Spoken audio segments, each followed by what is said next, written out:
14 ఏళ్ల బాలికపై అత్యాచారం చేసిన పాస్టర్ పేరు రాంబాబు. ఏలూరు జిల్లా కామవరపుకోట మండలం కాళ్ళచెరువు గ్రామంలో ఈ సంఘటన జరిగింది. రక్తం మడుగులో ఆ బాలిక ఇంటికి రాగానే ఏం జరిగిందంటే, పాస్టర్ ఇలాగా నన్ను బలవంతం చేశాడని చెప్పింది. ఒకసారి వినండి. అండి మాది కలచెరు.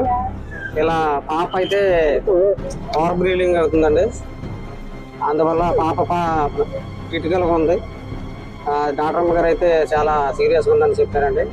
మాకైతే న్యాయం జరగాలండి, న్యాయం జరగాలని కోరుకుంటున్నామండి. రిపోర్టర్ మాకైతే న్యాయం చేయండి. పాప వలన ప్రభుత్వం తరఫున మాకు న్యాయం కావాలండి. ఆ పాప బ్లీడింగ్ ఆగలేదండి. అయితే ఆ వ్యక్తి కలిసాడని పాప చెప్పిందండి. పాస్టర్ గారు అని రాంబాబు అండి, పాస్టర్ గారు రాంబాబు అండి. అలా కలుపుతాం వలన బ్లీడింగ్ ఆగుతలేదు, బలవంతం చేసి ఇలా చేసాడు. ఆ గర్భసంచి కూడా వాపు వచ్చింది, లోన నరం సిట్లేదు, పొరపాతలా పోయిందని రిపోర్ట్లు వచ్చాయండి. డాక్టర్ గారు కూడా చెప్పారండి. 14 సంవత్సరాలు రన్నింగ్, 14 సంవత్సరాలు రన్నింగ్ అవుతుంది. 8th class. నాకు న్యాయం జరగాలి, ప్రభుత్వం తరఫున న్యాయం జరగాలి. ఈ వార్త చూడగానే నాకు ఒక విరక్తి పుట్టింది. ఎందుకని విరక్తి పుట్టింది అంటే, క్రైస్తవ్యానికి ఒక ప్రమాణం లేకుండా పోయింది. బైబిల్లో ఉంది ప్రమాణం, కానీ ఆ బైబిల్ పట్టుకొని నడుస్తున్న క్రైస్తవ సమాజం మీద నాకు ఒక విరక్తి అనిపించింది. కొంచెం కూడా ఏమాత్రం ఎవరికి బాధ్యత లేకుండా, కొంచెం కూడా పాస్టర్లు లేదంటే సమాజంలోకి వస్తున్నటువంటి చర్చీల మీద, వాటిని నిర్వహించే వాళ్ళ మీద బాధ్యత లేకుండా, ఒక క్రిస్టియన్ కౌన్సిల్ అనేది కూడా లేకుండా, ఒక యాజమాన్యం అనేది లేకుండా, ఇంత దారుణంగా ఎవడ పడితే వాడు క్రిస్టియానిటీలోకి వచ్చే బైబిల్ పట్టుకొని నేను పాస్టర్ అంటే వాడు పాస్టరే. ఇక వాడు ఏది చేసినా ఏది చెందినా కానీ దాన్ని నిలదీసేవాడు లేడు, అడిగేవాడు లేడు.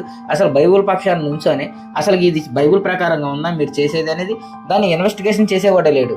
ఎవడికి వాడు సంఖలో సంచేసుకొని రావడం, ఒక బైబిల్ పట్టుకోవడం, తల మీద చేతులు పెట్టుకుంటే వాడు పాస్టర్. ఒక 100 మందిని పోగేసుకుంటే వాడు పెద్ద పాస్టర్. ఒక 1000 మందిని పోగేసుకుంటే వాడు ఇంటర్నేషనల్ స్పీకర్.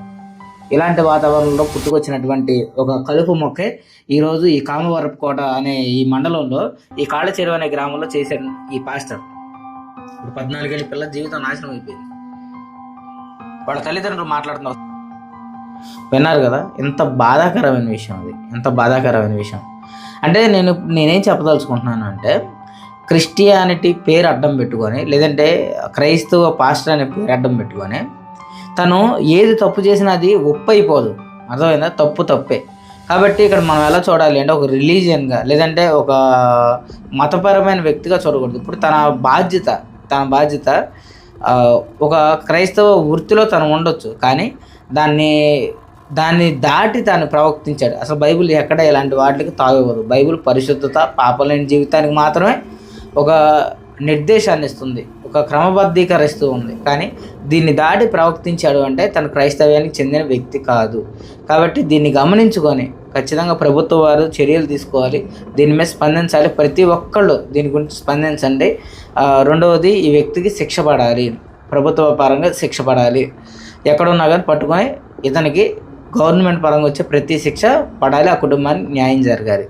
కాబట్టి మీరందరూ కూడా ఆ కుటుంబం గురించి ప్రార్థన చేయండి. ఇలాంటి వెధవల్ని, ఇలాంటి దగులుబాజీలని దేవుడి పర అడ్డం పెట్టుకొని వచ్చి సమాజాన్ని మోసం చేస్తున్నటువంటి ఇలాంటి వ్యక్తుల్ని మనం కానీ పట్టుకోకపోతే, ఇలాంటి వ్యక్తులకి మనం ఒక సరైన తర్ఫీదు ఇవ్వకపోతే, వచ్చే ప్రతి ఒక్కడు డబ్బు సంపాదించుకుంటాకో, లేకపోతే వాడు పిచ్చి చేష్టలు నెరవేర్చుకుంటానికో, వాడుకున్న చేతస్థాన్ని అమాయకమైన ప్రజల మీద రుద్దడానికో వస్తున్నాడు. చూడండి, ఇప్పుడు ఎక్కువ క్రిస్టియానిటీలో చాలామంది బైబిల్నే పట్టుకుంటున్నారు. బైబిల్ పట్టుకుని ఒక డబ్బు సంపాదించుకుంటాడు, ఇంకోటి వరాల పేరుతో డబ్బు సంపాదించుకుంటాడు. అంటే అల్టిమేట్గా ఏం జరుగుతుంది అంటే, ఒకడు డబ్బు సంపాదించుకోవడానికి, ఒకడేమో వాడు కోరికలు తెచ్చుకుంటాడు, ఒకడేమో జనాల మీద అధికారాన్ని చెలాయించడానికి, ఇలాగ వాళ్ళ పబ్బాలు గడుపుకుంటాకి క్రిస్టియానిటీ పేరు అడ్డం పెట్టుకొని వస్తున్నారు. కానీ ఒరిజినల్ కంటెంట్ బైబిల్లో చెప్పేవాళ్ళు లేడు. బైబిల్ని చెప్పేవాళ్ళు అసలు ఎవరిని పట్టించుకుంటే నాదులే లేకుండా పోయాడు. దయచేసి క్రైస్తవ్యంలో ఉన్నటువంటి ఇప్పుడున్న సంఘాల్లో పెద్దలుగా ఉండి బైబిల్ని సత్యంగా బోధించే ప్రతి ఒక్కరు బాధ్యత తీసుకోవాలి. వాళ్ళందరూ అవేర్నెస్ వీడియోస్ చేస్తూ క్రిస్టియానిటీ తరఫున ఒక దగ్గర నుంచొని ఇది క్రిస్టియన్ పాస్టర్ లక్షణాలు, బైబిల్ ఇదే చెప్తుంది, వీళ్ళనే మీరు నమ్మండి, వీళ్ళని అనుసరించండి, మిగతాది మొత్తం స్క్రాప్ అనేది మీరు ఒక ముద్ర వేయాలి. వాళ్ళని డివైన్ చేయాలి, వాళ్ళందరినీ బయటికి ఏడవాలి. ఇలా చేసినప్పుడే మాత్రం ఇది కేవలం వాక్య సత్య ఇది కేవలం వాక్యం అనే ఒక సత్యంతోనే స్థాపించబడింది. ఈ సత్యం లేనంతకాలం, ఈ వాక్యాన్ని దూరం పెట్టినంతకాలం ఇలాంటి వెధవలు, ఇలాంటి దగులు బాజీలు డబ్బులు సంపాదించుకోవడానికి, వాళ్ళ తుచ్చమైన కోరికలు నెరవేర్చుకోవడానికి దేవుణ్ణి అడ్డం పెట్టుకొని వస్తారు. కాబట్టి జాగ్రత్త పడండి. ఎప్పటికైనా సరే కళ్ళు తెరుచుకోండి. మిగతా క్రైస్తవ పాస్టర్లందరికీ నేను ఈ సమాచారం చేరవేస్తున్నాను.